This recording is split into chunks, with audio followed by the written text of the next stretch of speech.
Madame Sinzière, vous êtes professeure de lettres au lycée de Mirepoix. Pouvez-vous nous expliquer comment vous avez investi l'accompagnement personnalisé cette année 2010-2011? Alors l'accompagnement personnalisé, qui était au départ une inconnue, pour nous, m'a permis finalement de sortir du disciplinaire, m'a permis de travailler beaucoup en transversal avec une collègue d'histoire-géographie. Nous avions donc 2 temps dans la semaine. Nous avions 1 heure hebdomadaire avec une classe particulière et puis des plages d'activité le vendredi après-midi. Et puis en relisant les textes, j'ai essayé vraiment de sortir de l'enseignement disciplinaire et de proposer essentiellement des projets liés à la méthodologie ou l'approfondissement. Assez peu de soutien, sauf sur la demande des élèves, ça m'est arrivé parfois, mais finalement j'ai fait des choix d'approfondissement et de méthodologie. Voilà. On a travaillé beaucoup l'oral, beaucoup le savoir-être finalement, le travail en groupe.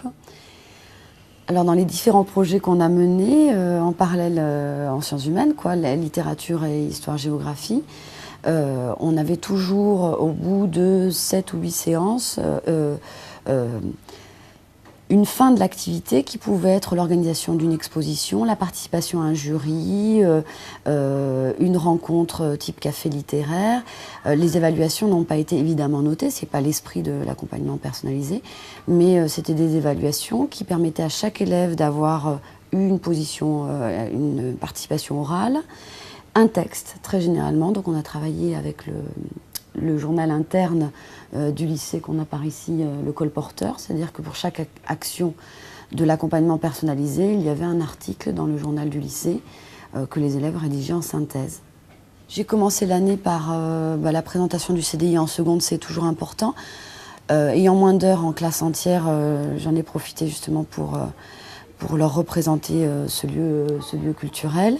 Et on a organisé un café littéraire où ils ont emprunté des documents, pas forcément que des documents littéraires, et ils ont dû en rendre compte à la classe de façon conviviale et de façon argumentée. Donc ça, c'était un projet qui nous a occupé 6 séances. Ensuite, et qui travaillait aussi l'esprit critique. Ensuite, nous avons travaillé tout ce qui était méthodologie, prise de notes, recherche documentaire sur les ordinateurs, comment finalement prendre des notes alors qu'on a une somme de documents variés, comment les mémoriser, et on est repassé à l'oral tous à partir d'un document qu'on avait mémorisé sans plus aucune prise de notes. Bon, ça c'est un travail qu'on ne pouvait jamais faire avant en classe entière. 2 derniers projets qui nous ont occupé une grande partie de l'année, c'est des projets que j'ai toujours reliés à un concours national. Donc ça donnait une sorte de petit challenge pour la classe. On était en tout petit groupe et on a pu travailler sur des supports différents. C'est un peu le but de l'accompagnement personnalisé aussi, de ne pas être que sur les textes. Donc on a participé au concours qui s'appelle Images imaginaires, où on a visité un musée virtuel, choisi des tableaux, travaillé l'analyse de l'image fixe, en histoire-géographie et en français, ce qui était passionnant. Et chaque élève a écrit un texte dont il a rendu compte. Et surtout, je leur ai appris à monter une exposition et qui a été visité par de nombreux élèves. Il y a eu un vote final. Il y a même un élève dans la classe qui a été nominé au niveau national. Donc ça, c'était un autre projet. Et le dernier projet, c'était la participation à un festival de la bande dessinée à Colomiers. 20 titres à lire dans l'année par tous les élèves.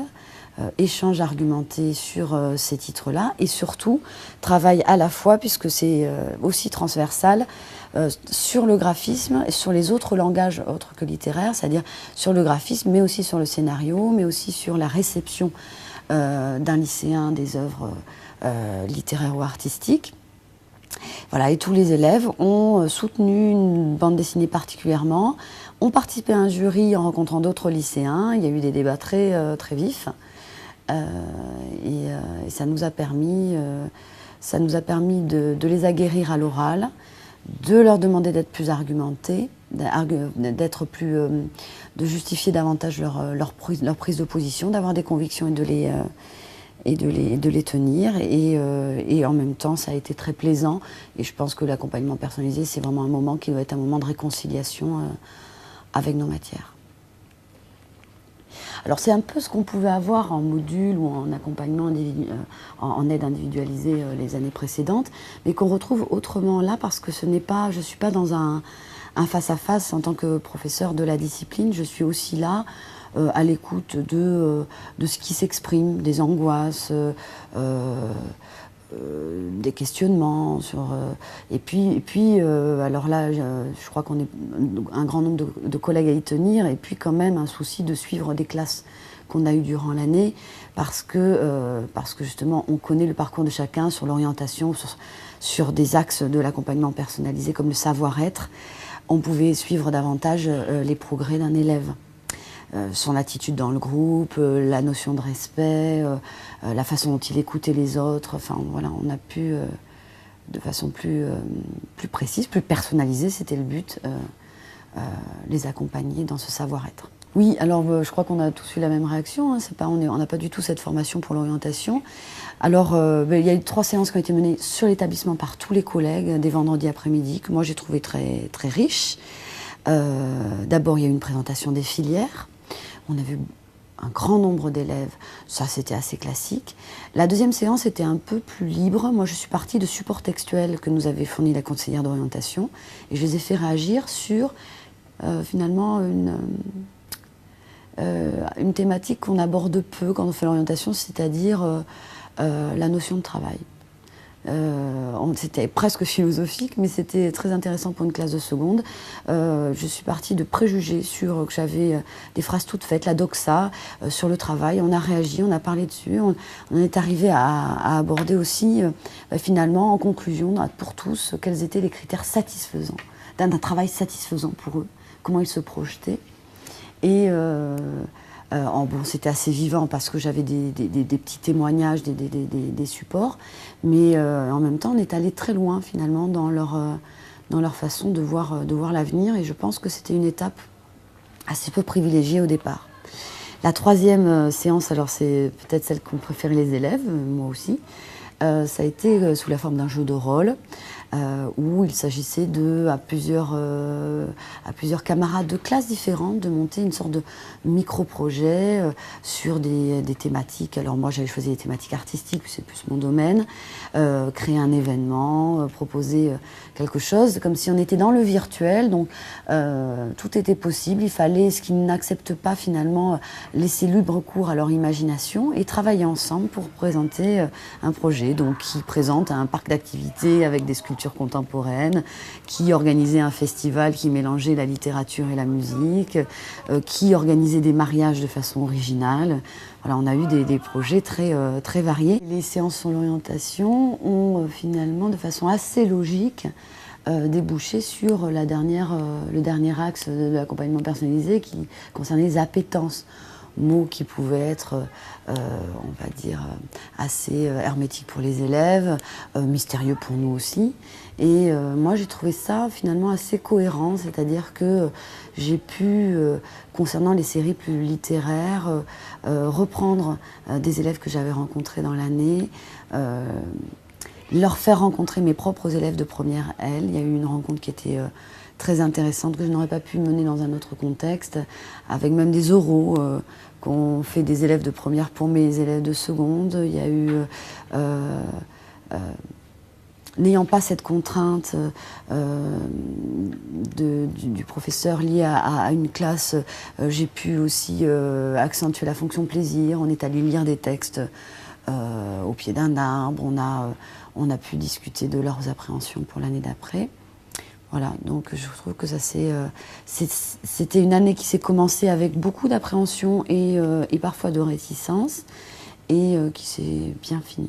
Oui, ça c'est évidemment un problème qu'on va tous rencontrer, c'est-à-dire arriver à se réunir, arriver à se concerter, même en ayant le mailing de tous les professeurs qui y participent, c'est très compliqué. Et, bon, je crois que c'est un mot à la mode, mais pas pour rien, hein. Ce sont les accompagnements personnalisés sont très chronophages, c'est-à-dire nous demandent, en plus de ces séquences nouvelles que moi par exemple j'ai montées, nous demander de nous concerter sans arrêt, déjà en binôme. Alors ça c'est encore tout à fait accessible, c'est-à-dire qu'on a beaucoup travaillé en s'envoyant des messages et en essayant de se donner des échos des différentes séances.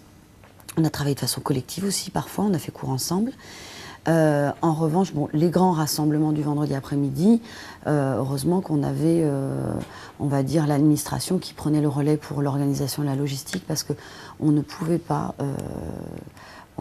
trouver de temps pour se concerter. Donc voilà, ça c'est un des points à creuser. Comment arriver, alors peut-être que petit à petit, en connaissant maintenant le type de programme à aborder, on va retrouver plus de sérénité.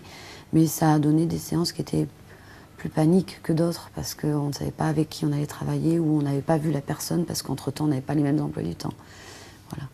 Donc pour moi, c'est un des soucis. L'autre souci étant que ces grandes séances où là, toutes les classes de seconde, en fonction de leur demande, il y a une vraie écoute de ça, pouvaient venir dans différents cours, m'ont posé des problèmes, j'allais dire, de légitimité. Donc ça, c'est aussi à nous de réinvestir cet espace-là, ce temps-là. C'est-à-dire, je ne suis pas professeur de leur classe, je n'enseigne pas ma matière, je ne suis pas censée l'enseigner tout le temps. Finalement, il me reste d'être adulte, pédagogue, et j'ai trouvé bien souvent que ce n'était pas suffisant. J'ai par exemple eu des fois voilà, des élèves à Tancé, et c'était des élèves dont, dans un accompagnement personnalisé où je les aurais connus, je les aurais abordés différemment. Donc voilà un des autres aspects qui a été remonté, hein, qui est plutôt pour vraiment être dans l'accompagnement personnalisé, de suivre nos classes.